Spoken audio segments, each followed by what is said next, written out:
Jsou místa, kam člověk nejezdí, aby něco stihl. Jezdí tam proto, aby zpomalil. A přesně takové místo vám dnes chceme ukázat. Kouzelná chata nad řekou Sázavou, ukrytá mezi stromy.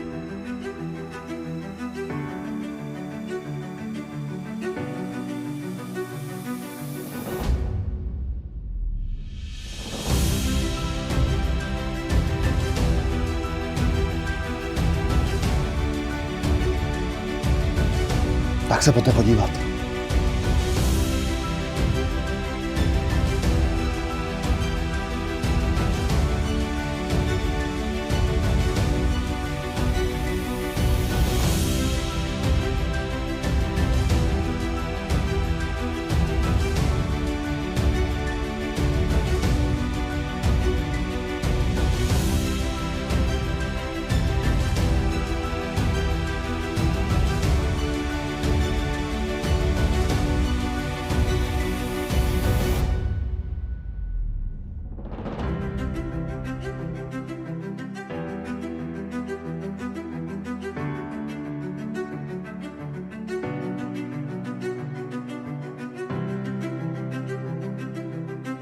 A tahle vyhlídka je už jenom třešnička na dortu.